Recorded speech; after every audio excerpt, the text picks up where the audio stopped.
Greetings adventurers, Wizard Keen here, and today we fish. Not just for fish, mind you, though I've got nothing against the occasional trout, but for stories, glimmers and whatever else the great water might whisper back. Now some say fishing is about the catch, but I say fishing is about the waiting and the wondering and sometimes the remembering. So while I level up my line and peer into MCC Island's oddly competitive koi pond, let me tell you a story. A gentle tale, best heard with wet feet, warm tea, and a breeze in your beard. It is a truth, universally ignored, that the worst fishing days begin with optimism. And I, Wizard Keen, sorcerer of the gentle arts, defender of mildly toasted bread, first of my name to misplace a wand in a teapot, was positively oozing it. Optimism, that is, not tea, though to be fair, both were present. The morning began, as all great catastrophes do, with a checklist. Rod, enchanted, overly so perhaps, a bit twitchy after the moonstone upgrade. Hat, slightly pointier than advisable, but essential for authority. Bait, 3 enchanted worms purchased from a druid with a suspicious smile. I had named them Reginald, Flob, and Susan. I felt this gave them dignity. And a thermos of nettled tea infused with the tears of minor gods. I spent 17 minutes adjusting the angle of my boots before departure. The right toe must point precisely northeast, or so said the Codex of Correct Angling Conduct, Volume 4, Bootwork and Aquatic Alignment. My fishing bag included a folding stool made of cursed willow, don't ask, a pocket compendium of poetic complaints, and one deeply untrustworthy sandwich. Oh, and of course the rod. And not just any rod, mind you. The rod of slightly unsettling current, crafted from the whisker of a lightning eel and a half-broken umbrella I found in a ditch. It hummed when near sarcasm and occasionally smelt of cinnamon. I left the cottage with a sense of purpose so inflated it could have been used to float as siege equipment.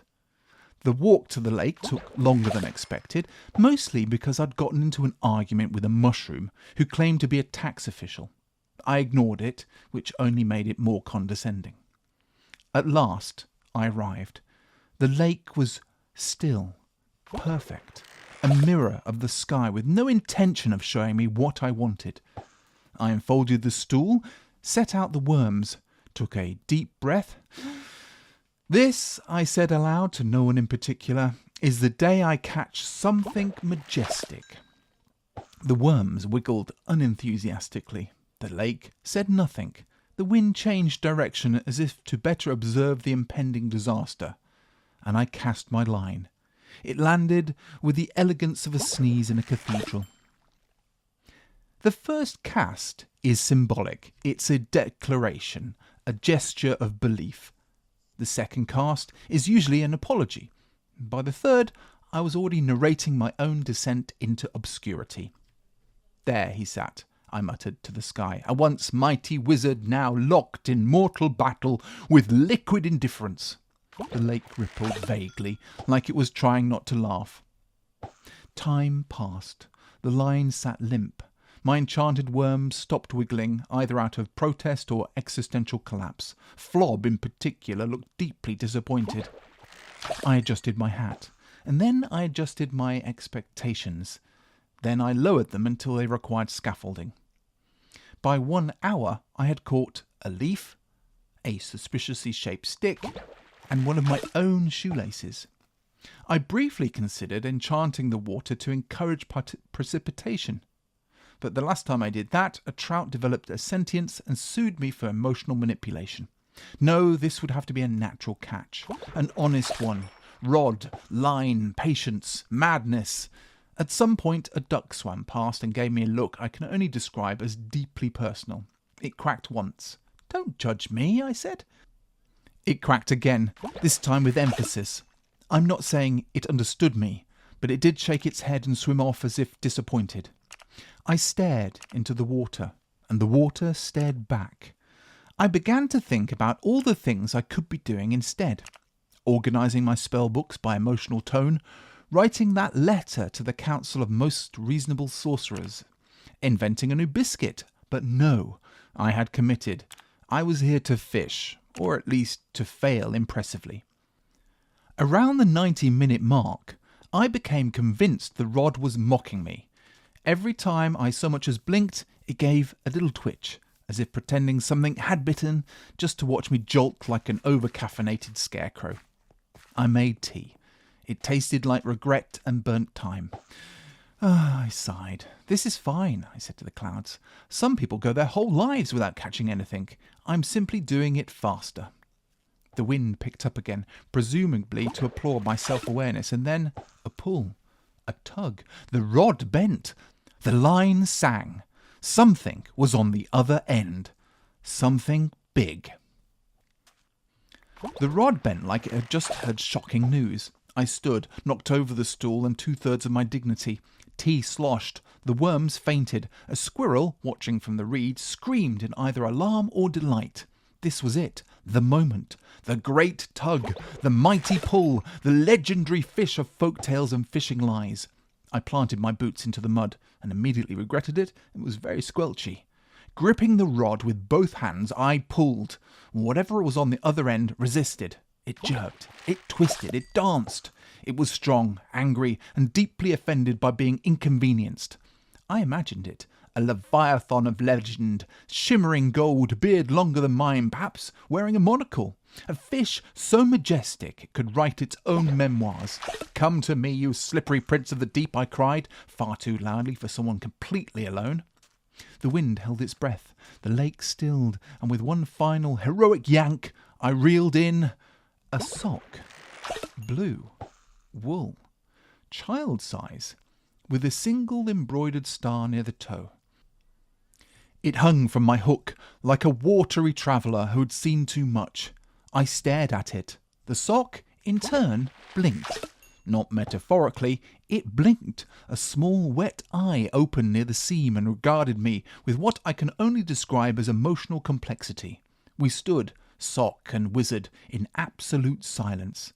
"I see," I said finally. The sock said nothing, but it didn't need to. I placed it gently on the stump beside me. It made a soft squelching sound, as if grateful. "I shall name you Percy," I declared. "Percival, if you're feeling formal." The worms were horrified. Reginald tried to crawl back into the bait tin. Susan fainted dramatically. "I don't care what anyone says," I told them. "Percy and I, we've been through something." The wind picked up again, and I thought I heard it say, "You absolute buffoon." But it didn't matter. I had caught something. Was it edible? No. Majestic? Only in the way that haunted furniture sometimes is. Important? Almost certainly not. But it was mine, and it had blinked. Riding high on my recent sock-based triumph, I settled back into the mud with a renewed sense of purpose and just the faintest whisper of concern for my mental well-being. Percy the sock now sat proudly atop a nearby stump, drying himself, or perhaps meditating, I wasn't sure. I cast again. Nothing. Again. Still nothing. "I think they're avoiding me," I muttered. "That's because you're terrible at this," said a voice, very matter-of-fact. I blinked. "Percy?" I asked, eyes narrowing. "No," said the voice, "over here." And that's when I saw him. A frog. Green, glossy, with the expression of someone who's been disappointed by far too many wizards. He was sitting on a mossy rock as if it were a throne, and I were his latest diplomatic failure. "I'm Jeremy," he said. "Oh, good," I said, standing up far too fast. "I'm hallucinating again." "Possibly," said Jeremy, "but I'm still correct." I rubbed my temples. "Jeremy, you're a frog." "Accurate." "And you're speaking." "Well, technically you're projecting your self-doubt onto a frog in the shape of a dialogue, but go on." He folded his tiny arms. "I didn't know frogs could do that. Frankly, I still don't." "You know," he continued, "the lake's not the problem." "No?" "You are." "How charming." "You come here with your enchanted worms and your talking socks and your tragic poetry mug and expect what? A divine trout to leap into your arms? Life's just not like that." "Did you just critique my mug?" "I did," said Jeremy. "It's cracked and the font choice is smug." I stared at him. He stared back, and then he burped softly and said, "Try listening for one, wizard. Fishing's not about catching things, it's about noticing what doesn't show up. Which was either nonsense or enlightenment, depending on how much tea you've had. I'll take that under advisement, I said. Do, said Jeremy, hopping away. Also, check under your stool before you leave, trust me. And he was gone. Silence returned. The wind moved. Percy blinked unhelpfully, and I cast again, not expecting anything, but noticing, finally, how the water shimmered, just slightly when I breathed. The water shifted, not dramatically, no tidal wave, no glowing prophecy, but just enough for the surface to murmur, "Pay attention, idiot!" So I did. The line twitched, not a pull, not a bite, a sort of contemplative wobble, as if something down there was holding the bait in its mouth. Unsure if it was food or performance art. I gripped the rod. "Percy," I whispered, "prepare yourself."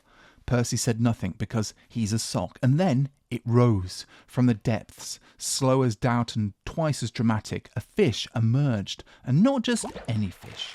This fish was vast, regal. It wore the expression of someone who had seen Atlantis fall and blamed the whole thing on bad urban planning. Its scales shimmered, not gold, not silver, but some impossible shade of ancient metaphor. It had whiskers. It had wisdom. It had, I swear to you, a monocle. We locked eyes. Time stopped. The lake went still. Even Jeremy the frog, somewhere in the reeds, gasped. And then the fish sighed, a full-bodied, unimpressed exhale of bubbles. It looked at my rod, at the bait, at me, and it frowned. Frowned! There are few things more devastating than being judged by a fish. I tried to speak, to apologise, to offer it a job at a local pond-based opera company, anything. But it gave a small, disappointed flick of its tail and sank. No swirl, no splash, just gone. Percy and I sat in stunned silence. Even the worms looked ashamed, and after a long pause I muttered, "Fair enough." I poured myself some more tea. It had gone cold, of course, as everything does, and I thought perhaps that was it, that I'd been granted a glimpse of greatness and found wanting. But then again, who hasn't? Greatness rarely wants to be caught. It just wants you to see it, and then go home and lie about how close you came. So I toasted the lake with my chipped mug. "To the one that got away," I said, and Percy, despite everything, nodded. I packed up slowly, not out of sadness, no. Sadness is for people who expect outcomes. I am a wizard. I work in ambiguity. No, I packed slowly because I couldn't quite feel my knees, and my left foot had been asleep since the fish incident. Percy went back into the side pocket of my satchel, still slightly damp, still deeply unreadable. He gave one final blink, which I chose to interpret as a thank you rather than seeking revenge. The worms were returned to their tin with minimal ceremony. Reginald gave me a look as if to say, "Don't bring me into this nonsense next time," and noted. I folded the stool. It refused. I folded it again, and it hissed. So we compromised. And so with my gear slung over one shoulder, a sandwich still untouched, rightfully so, it had begun whispering, and a vague feeling of mythos in my chest, I began the long walk home. And it rained almost immediately. Not a soft, poetic rain, a petty rain, the kind that feels like the sky is spitting at you because it disapproves of your boots. I trudged. Somewhere along the way I slipped on a perfectly round pebble and landed directly in a puddle that was far deeper than expected and may have contained its own ecosystem. Drenched, muddy, and muttering spells I'm not allowed to say in front of children, I got back up. A goose saw the whole thing. It laughed. "Goose," I said sternly, "this is beneath you." It honked and flew away. I made a note to hex its favourite bench later. By the time I reached the outskirts of my cottage, I was 12 pounds heavier in water weight and seriously considering whether wet socks can hold grudges. Percy, notably, had dried completely. Traitor. I stepped over the enchanted gnome that guards my garden. He nodded solemnly, unlocked the door, and dropped everything in the hallway with the elegance of a collapsing bookshelf. I made tea, strong and desperate. I took off my boots, which audibly sighed with relief. I hung Percy on the line. He winked. I chose not to engage. And then, mug in hand, Dressing gown on, I did what every great fisher does after an unsuccessful day. I sat down to write about it as if I'd won. The invitation was entirely unexpected. A parchment owl, smug, bow-tied, arrived the following morning, dropped a slightly damp note on my doorstep, and hooted judgmentally until I read it. Dear Keane, you are cordially invited to the monthly gathering of adequate minds. Bring a story and dessert. Yours with mild anticipation, Amelia Widdersnitch, head of supper and secrets. Now, I normally avoid these sorts of events. Too many elbows, too many people asking if I can just pop to the nether and grab some glowstone. But this time, something in me said, go. Tell them what happened. And then a louder voice said, absolutely not, lie like a bard on tax day. So I did. That evening, I wore my formal robe, the one with unnecessarily long sleeves and stars that move if you don't look directly at them. I brought half a treacle tart and my well-rehearsed expression of selective amnesia. They asked, of course, how was the fishing? I paused dramatically, sipped my tea and said, heroic. Gasps. I continued, warming to the fiction like a pyromancer at brunch. There I was, I said, facing down the great leviathan of the lake Mirrorthread. Its eyes glowed with forgotten knowledge, its scales were forged from the coins of fallen empires, and its breath smelled of lavender and regret. They leaned in. It fought me for hours, broke 3 rods, sang 2 sea shanties mid-battle, and in the end, do you know what I pulled from the depths? They shook their heads, mouths agape. A sock, I said solemnly. They blinked. A sock, I repeated. Not just any sock, a legendary sock, cursed by an old sea witch, embroidered with the runes of 7 forgotten schools of fashion magic. It blinked at me, whispered my true name, and now lives in my laundry room. Silence. Then Amelia stood, glass raised. To Keane, she said, and the sock who saw too much. Cheers, laughter, one man fainted, and just like that, Percy was legend. I returned home that night, full of treacle and entirely pleased with myself. Percy was still on the line. He gave me the tiniest, most knowing nod, and I said, hey, you're welcome.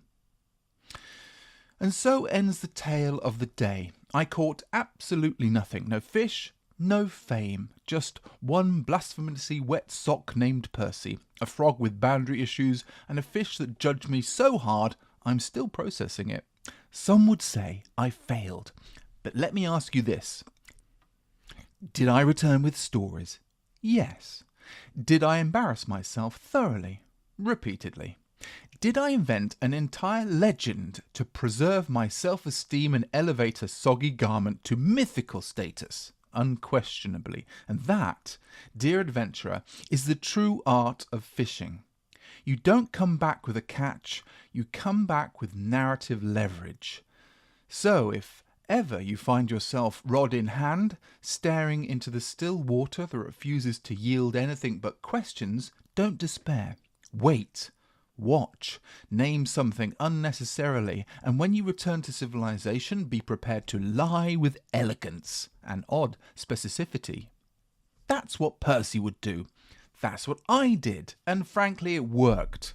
Now, if you've enjoyed this tale of aquatic failure and lightly cursed hosiery, you know what to do.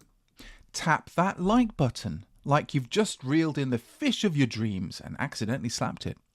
Subscribe so you don't miss the next improbable adventure from the book of unbelievable catches. And leave a comment below. Tell me, what's the weirdest thing you've ever caught while fishing? And bonus points if it winked. Until next time, may your bait be brave, your stories be exaggerated, and your socks never blink. Wizard Keen, signing off.